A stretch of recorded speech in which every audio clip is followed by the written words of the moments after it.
What's up guys, NepentheZ here and welcome to the biggest upgraded players in FIFA 21. EA have released the full set. We're going to look at those here today. They did have a little image for themselves as well, as you can see here. The most improved, Kumbula as plus 15, Kulusevski, these are really easy names to say as well, aren't they, which is pretty good, plus 13, Cordova, 13, Tapsoba, 12, Baumgartner, 12. They've just picked people with the weirdest names to upgrade, haven't they? They've done it on purpose. There is the 9 that they've put into their ratings collective, but on the website there is far more. Now, what's very, very interesting is on here, which is obviously their screenshot that I stole from them to repurpose onto my Twitter, Kumbula there is a rare, and then on here, he's a common, which is very, very bizarre. However, Kumbula comes in as the first player with the biggest upgrade, and he has got a plus 15 from a 60 rated to a 75. They've also given, they've given him 3 pace. They've given him 4 shooting. They've given him 18 passing, which is pretty big. They've given a lot of dribbling as well, 28 dribbling, and then 15 defending and 11 physical. So he's not really been upgraded that much in terms of face card stats. Is he going to be usable? Absolutely not. You've then got Kulusevski, now with Juventus, one of many acquisitions that they've made over this transfer window. The Swedish right wing has been given a plus... Wait, hold on.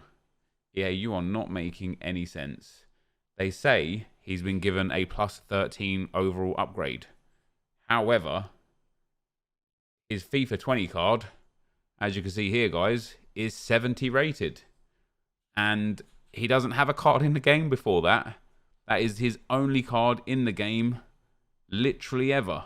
And it's not like this was an upgraded card. There's no bronze that was there beforehand. So EA are telling us that they've given Kulusevski a plus 13. That's just not true. With that being said, they've given him 10 pace, 8 shooting, 8 passing, 6 physical, 1 defending, and 3 dribbling. It, again, is barely even an upgrade. Bit of pace, yeah, a bit of passing, sure. But, I mean, is it going to be a usable card? Absolutely not. Is it going to be a good card? Probably. For linking things for SBCs, and for maybe doing like the Juventus League SBC, should we have those again this year, this Kulusevski could be very, very useful for that. So that's supposedly the top 2 upgrades, but Kulusevski there's just not the one, is he? So next up, guys, there is Cordova. Now, it would be nice, you know, EA with their ratings collective have got the top 100 with in-game stats and stuff. It would be nice if they gave all of the players in-game stats so that we could see these guys in games as well, their skill moves and their weak foot and such, because it does matter. But Cordova has gone plus 13 from a 62 to a 75. He's been given 5 pace. He's been given 12 shooting. He's been given 16 bonus passing, which is nice. 10 dribbling, 16 physical, and 14 defending. That is a fair old size upgrade there. And then Edmund Tapsoba. Let's get him up on Footbin as well. Edmund Tapsoba. He actually had a European Man of the Match, which is quite interesting. So still a centre-back. Apparently he's been given a plus 12 increase. Which, again, just isn't true. It just isn't true. Here's his card in FIFA 20. It's a 73 rated with a 79 man of the match. Let's have a look at his generations. It's the first card we've ever had for him in FIFA as well, as a 21-year-old. So, by my calculations, 78 minus 73 is 5. I might be wrong. I don't know. It's been a while since I've been in school. EA supposedly suggesting that he's been given a plus 12 increase. I don't get it. I don't understand. He has been given, however, 19 pace increase, a good 6 defending, 1 physical, lots of dribbling, 14 dribbling, lots of passing and lots of shooting. It's not a horrendous centre-back, to be fair. You know, in terms of starter squads, and I mean like we're talking budget starter squads, this guy looks all right. Really good pace, fairly good defending and physical as a combination. He won't be terrible to use, especially in your squad battles games, in your day one games, in your challenge games, in your objective games, things like that. He won't be terrible. Online, you might struggle with him, but I think for offline, he could be quite useful, and he'll likely be extremely cheap because he is a common card. We've then got Baumgartner. He has been upgraded according to EA. Hold on, let me actually get his name here. Otherwise, the amount of Baumgartlingers and whatnot that there are. It's Christoph Baumgartner. So EA say he's been given a +12, which is correct on this occasion. He has been given a +12. So he's been given 16 pace, 19 shooting, 7 passing, 1 physical. He's actually lost defending. They've downgraded his defensive stats, and 10 dribbling. Again, it would be interesting to see what his skill moves and weak foot are in game. He's useless. Nobody's ever going to use him. He'll just be fodder for basically nothing. And then, of course, Haaland deservedly getting a massive upgrade. And Haaland's upgrade as well is very interesting because it's not just the 11 that EA say here, because he had a 79 rated. It's actually 5 from his 79 base card of last year, because he already had an upgrade through the year. But it is 11 compared to his silver card at the start of last year. They've given him 3 pace, 17 shooting compared to his silver card, 8 passing, 5 physical, 8 defending, and only 4 dribbling, which is quite interesting. And again, it'd be interesting to see what he has for skill moves and weak foot. But compared to his 79 card, the +5, they've given him 2 pace, 9 shooting, no passing, 5 physical still, 2 dribbling, and 7 defending. So a fair upgrade for Haaland there. And looks like an exciting card. You know, great pace, great shooting, great physical. Dribbling's a bit heavy. But if FIFA 21 is far more balanced, like we hope it is compared to FIFA 20, and heading is viable again, Haaland could still be a bit of a machine, even though he hasn't got like the most insane dribbling. We've then got Estupinan. And I'm telling you guys, man, EA are doing this on purpose with these players' names. They had Greenwood as a rare in the thing as well, didn't they? So we've got Estupinan, Pervis Estupinan. What a great name. He's been given a +11, which is correct. He's been given 6 pace, which is quite interesting, 12 dribbling, 9 defending, 17 physical, 7 passing, no shooting. Once again, as far as a day 1 card goes, this guy is all right. Again, especially in your squad battles games, you know, I can imagine he's not going to be super, super cheap, maybe a couple thousand coins or so, because he's got good pace and fairly well-rounded defending and physical for a fullback, and fairly well-rounded dribbling for a fullback for a day 1. So the fact that he's 79 rated is going to increase his price, because when you're doing like an 80 rated squad builder or something like that, he's going to come in handy being Premier League as well. Yeah, that's where we're at with that. I mean, that's just not a bad card at all. Wait, actually, are Watford in the Premier League still? Did they get down? Did they get relegated last season? I can't even remember these days. Yeah, they did. They got relegated. They're in the Championship. He's still got a massive upgrade anyway. It didn't seem right me saying Watford in the Premier League anymore, but there you go. And then next to him, Mason Greenwood with a +10 upgrade. Now, I think for me personally, Greenwood's a very interesting one, because I think he should be much faster than what EA have given him for his pace there. He has been given a +10 overall upgrade. He's been given 5 pace, 12 shooting, 10 passing, 8 physical, 3 defending, and 10 dribbling. He, of course, is 3-star, 5-star in FIFA 20. And again, I would love to see his skill moves and weak foot. He comes in as a centre forward in FIFA 20. I don't really know. Like, Manchester United's attack is a bit weird, isn't it? They play all different positions for all of them. I don't think right mid is right for Greenwood. Right wing, could understand it. Right forward would make more sense. Right mid, for me personally, doesn't really make that much sense. And this card, it's an okay card. Again, it's not like great, but it's not terrible. Having like high 70s for shooting and dribbling with good pace, he could be super usable again in the early stages. And there's another player that I want to talk about before we move on, and it's going to be the right wing. This guy here, Edwards. Now, this is why this game is very interesting to me. Marcus Edwards has been given a +8 for Vitória Guimarães, the Portuguese squad. He was at Spurs last year, and then obviously moved. They've given him 9 pace and 4 dribbling. They've given him loads of shooting, fair bit of passing, fair bit of physical. But what's interesting for me is this guy here is now 77 rated, 84 pace, 84 dribbling.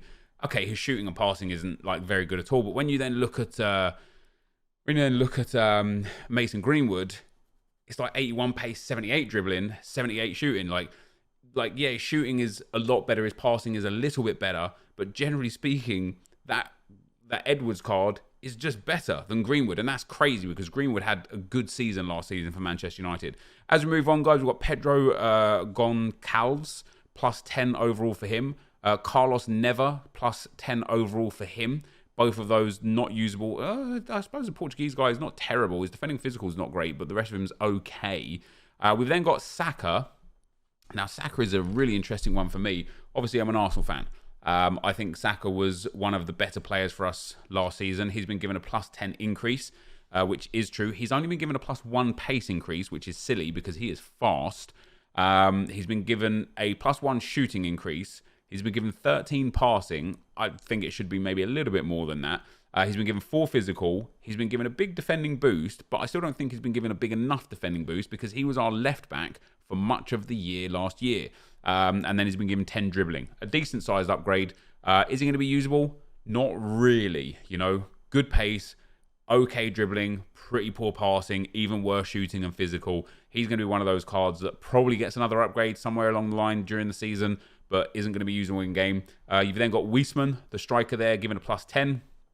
Absolutely useless as far as the game goes. Alphonso Davies, guys, coming in as an 81 left back, a +9 for him, and a really good upgrade. Good pace, good dribbling, and again, for a fullback, he's going to be quite like Mendy, I think, last year. Although Mendy was like exclusive because he had 5-star, 4-star, and I think Mendy's 81 card might have been better. Mendy had the, was it a 79? Oh, I thought it was an 81, wasn't it? An 80. Yeah, an 80 rated card. Had 89 pace, 79 dribbling, 75 defending, 73 passing, 64 shooting, and 81 physical. So he had a bit better physical, but not quite as good dribbling, nowhere near as good pace. And obviously that Ferland Mendy was unbelievably expensive, even as an 80 rated. And I think Alphonso Davies is going to be the same. I think Davies is going to be tens of thousands, if not 100,000 coins in the early stages, just because of that blistering pace and then that really good defending, dribbling, and physical combination there. You've then got Ihataren, a +9 for PSV. Not a very good card. Can't imagine I'm going to use that at all. You've then got Wijndal. Now, this, again, isn't a bad card. Good pace. He's okay defending physical. Not great, but his dribbling and passing for a fullback is very nice. So I think, for me, a +9 on him, that's not an awful card and could easily be utilised in a starter squad. You've then got Lundstrom of Sheffield United. Just not a very good card. Low 70s for absolutely everything, and then 60s for a couple of stats there as well. Rui Silva, a goalkeeper, getting upgraded. Luis Maximiano, also a goalkeeper, getting upgraded. You've then got Kamara, who is again going to be one of these super starting fullbacks for your starting squads. And Edwards as well, I think is going to be really good. Edwards, I think this guy's going to be expensive, this Edwards card, because an English right wing that's 77 rated from not any of the English leagues is going to be incredible for linking squads in SBCs. So I think he's going to hold good value throughout the year. I think he's going to be one of those players that you can invest in hundreds of, wait till he spikes, dump him, wait till he reduces again, buy hundreds of him, wait till he spikes, dump him, and repeat that process. But then you've got Kamara, the left back from Nice, 88 pace, 76 dribbling and physical, and 71 defending. Once again, just a nice card. You know, really good card right there. For a starter left back from the French league and being a Frenchman with lots of links to a lot of other like good starter players, I think he's going to be fairly expensive just because of that pace. I don't think he's going to be the most sought after left back because he's in a league that's not necessarily the most desirable. So I think he might be one of those affordable players coming in.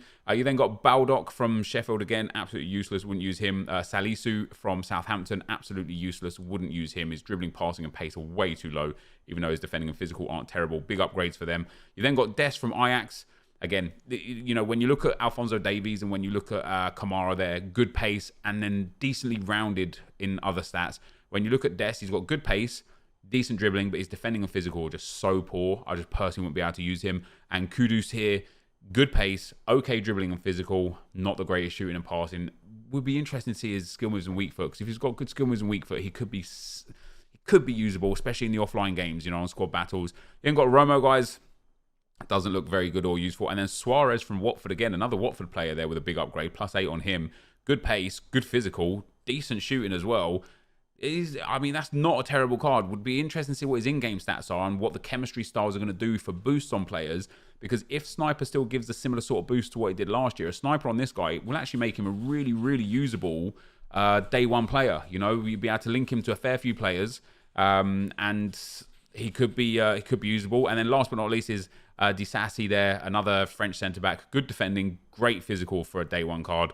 just pace, dribbling, and passing are absolutely woeful. So there you go, guys. They are the biggest upgraded players. There's a few mistakes in here from EA, a few like commons here that were rare on the post, a few incorrect value of upgrades. Some, you know, they say this guy got plus 13 when he actually only got plus 7. I don't really understand it.